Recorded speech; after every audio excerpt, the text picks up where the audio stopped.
Okay, Parsha Emor, Perek Kaf Bet, Pasuk Kaf Aleph, chapter 22 of Leviticus, verse 21.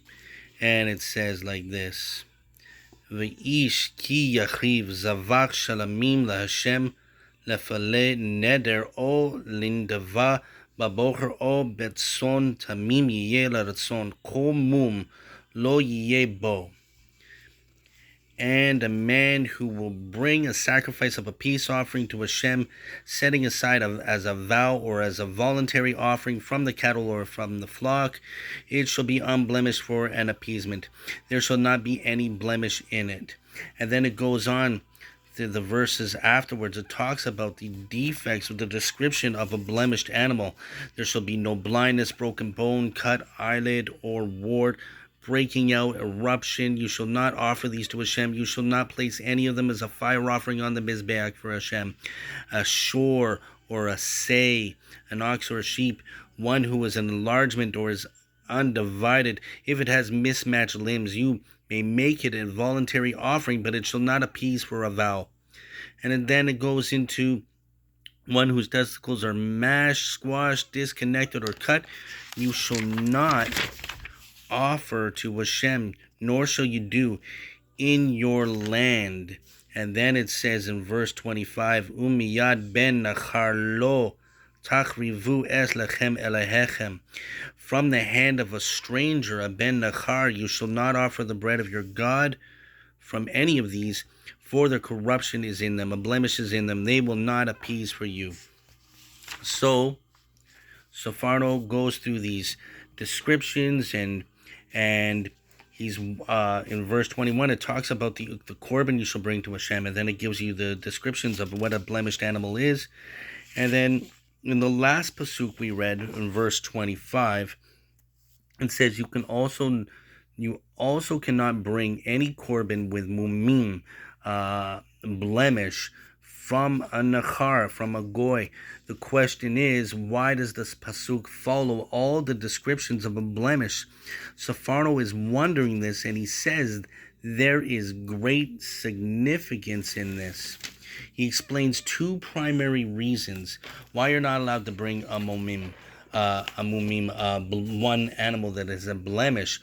One of them is rooted in the pasuk in Sefer Malachi 1:8. It says, would you offer this to your governor, a ruler, a king that's before you? Would you offer an animal that has a blemish to your ruler? Would he accept it, favor you? Hashem says, don't bring this to me. What you wouldn't bring a melech, a king, you should not bring it to Hashem. And Cain from Bereshis, he offered from the lesser fruits, and Hashem said, no, thank you, I don't want this, and I want from the best. And the second reason is the Sephardo, he says, it has to be tamim. It has to be tamim yiyeh leratzon. There should be no blemish. It has to be perfect. Tamim. Why? Because Hashem is perfect. Safano says, who are you offering it to? To HaKodesh Baruch Hu. He is perfect. You have to do teshuvah. You have to be perfect. He says, I want you. I want your heart. And this Korban has to reflect that. Why would you bring this before the Melech?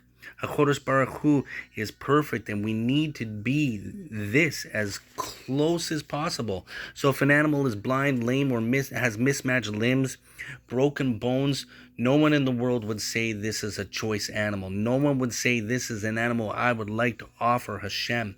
There is a category of mum, a blemish, that isn't so clear in these verses, though. So if we look at verse 24, again, it talks about one whose testicles are squeezed, crushed, torn, or cut. You shall not offer to Hashem, nor shall you do these in your land. And anyone that knows a little bit about meat understands the choicest meat comes from a steer, a young nurtured male, and he's raised primarily for the beef. There is a few reasons why a farmer would castrate a bull. One of the reasons, it makes him easier to deal with. Another reason, the bull will be a much stronger, fatter and healthier animal. And when the time comes to eat him, then they provide the most choicest cut of meat and the most delicious, and that's why it's done. So if you're thinking about the most delicious choices that I can give a Chodesh Baruch Hu, that would be an animal that was castrated. But Hashem says, no, I don't want that. And would you say this to the governor or the king? Well, the Gentiles would say, yeah, for sure, because this is the choicest meat. And so Safano says, no, Hashem would not accept this. And the second reason is it has to be tamim. The offering has to be complete. It has to be perfect. He wants perfection. He doesn't care if it's fat. He doesn't care if it's delicious meat. Hashem doesn't even eat meat. Hashem is not a man. And he cares more about the fact that you should be a tamim, perfection. He cares that you should be perfect. You should be a tamim. That's why what he cares about. It's not the meat per se.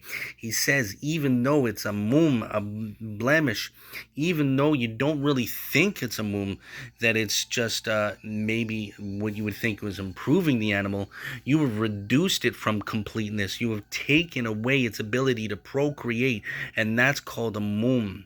An animal has a job to do here and recreate himself. No creation, no universe. You destroyed that animal. A Baal Mum, one with the blemish. This is why you can't take it from a Ben Nachar, a Goy, because this is their most prized offering. For the Avodah Zorah, this is what they would offer. This is the animal they would choose. Hashem doesn't want this. And you see, Rashi says that a Gentile can offer an offering that's even not completely perfect, but it's not allowed on the Mizbeach in the temple or in the Mishkan. They can offer it on their own private altar, but not for Klal Israel. It's more than just the fact that the behema, the animal, is castrated and cannot reproduce. By the Ben Nachar, this is the choice animal. But for us, it's a blemish. And here's the difference with a Yid and a Ben Nachar. The Ben Nachar bringing this thinks this is the greatest offering, but no. In creation, Hashem created grass, trees that would produce more grass and more trees, animals, etc. Be fruitful and multiply. This is what the Torah starts off with. Not just Adam, but the birds, the fish, etc. Hashem created life with the ability to reproduce. That's what makes it alive. The fats, the fatty meat, delicious meat. This is like someone who desires, they see pleasure. This represents Olam Hazeh, this world. This is like being dead. The Zedekim this is the one who takes nothing in this world, no pleasure.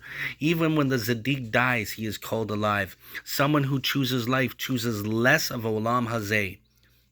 Someone who chooses death chooses Olam Hazeh. The symbol of this is the choosing of the world is when a person removes the ability to procreate.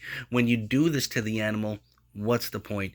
He's here, but you make the animal more delicious. He's going to be fatter, attractive, healthier, tastier. He's going to have an amazing Olam Hazeh. But he has no ability to procreate. He has no ability to live. He's actually dead right now. There's no continuing. And human beings, the same thing.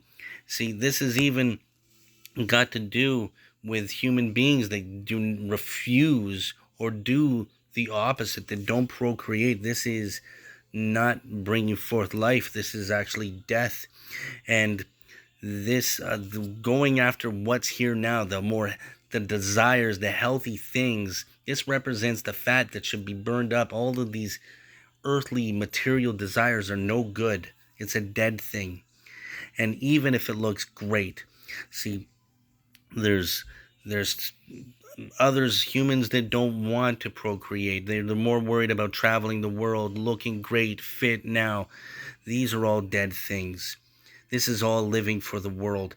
But when a woman Parents have a child. When a woman, what she goes through having children takes a toll on the body, and now there's more work involved, and now you're not literally taking care of yourself, you're taking care of another. And even the father has more responsibility, giving up his own desires, his own pleasures, to be able to raise a child. And this is what the Torah is really hinting to. This is what the Torah is showing.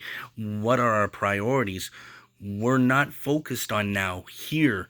We're thinking of the next world. I'm not going to be pretty, enjoy luxury, and have fun and bask in being comfortable. The scrawny animal represents Olam Haba, but the scrawny animal may not be big and fat and have the juiciest meat, but it has no blemish. It doesn't have the desires of this world. It's more focused on Olam Haba. This is what Hashem wants from us. And Yeshua says the same thing. The Son of Man has nowhere to lay his head. And so this is the deeper insight that the Sepharno goes into, this is the hint of why we have to, what kind of offering are we bringing to Hashem? We have to give him our heart. We have to give him our desires and not focus on this world, but give up ourselves.